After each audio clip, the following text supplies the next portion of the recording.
what's up, y'all? Andy Blanks from YM360. So glad to talk with you today about one of my favorite topics, discipleship. I want to share a quote I ran across the other day that really caught my attention. Most of you know who Dietrich Bonhoeffer is. I know there was a big biography written by him in the last couple of years that really sort of brought him back to the mainstream. But German preacher, German pastor, during World War II, very famously died in a prison camp, basically.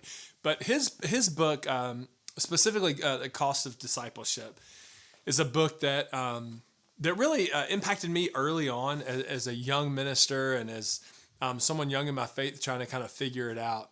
And so it's been on my bookshelf for years and years, and I'll return to it every once in a while. And the other day I ran across a quote.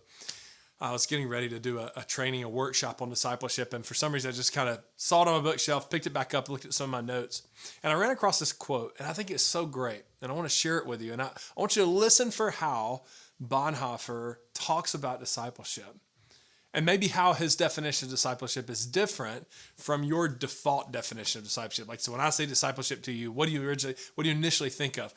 I want you to listen for maybe how Bonhoeffer describes discipleship a little bit differently. I'm just going to read this quote to you if you'll let me. And again, this is Bonhoeffer on discipleship. He says, "Where will the call to discipleship lead those who follow it? What decisions and painful separations will it entail? We must take this question to him alone who knows the answer. Only Jesus Christ, who bids us follow him, knows where the path will lead. But we know that it will be a path full of mercy beyond measure.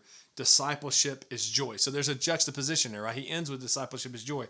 Catch that first part, how he talked about it. He says, "Where will the call to discipleship lead those who follow it? What decisions and painful separations will it entail?" And then at the end he says it's joy, right? He's talking about discipleship as a journey.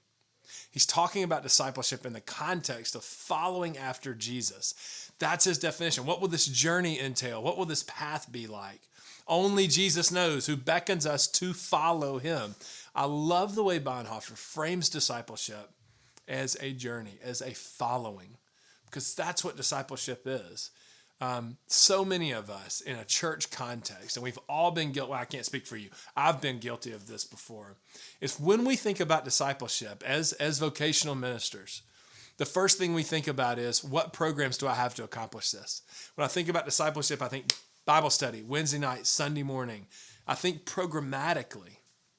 And there's nothing wrong with programs, right? That's how we accomplish things.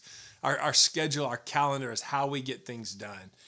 But if we're not careful, we default to thinking programmatically in terms of discipleship. We even think about events, right? What can we get our kids to attend, get our students to attend so that they can do Bible study or listen to a message?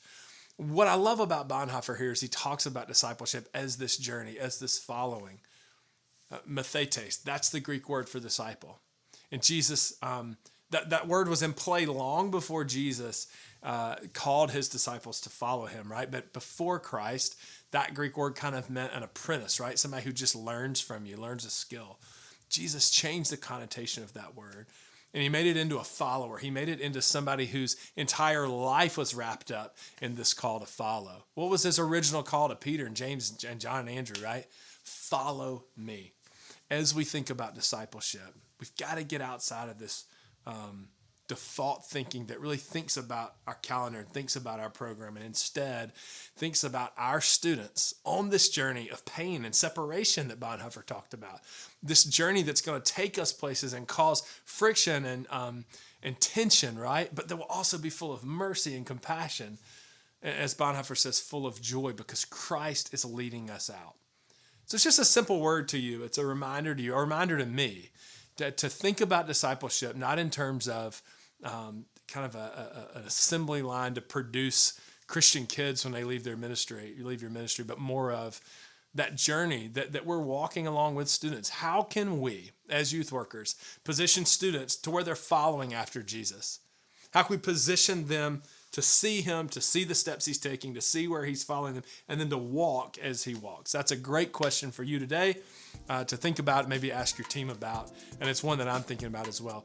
Enjoy our time together. As always, please leave feedback or comments as you want, and we'll engage in a little dialogue there. Hope you have a great day, and I'll see you sometime soon.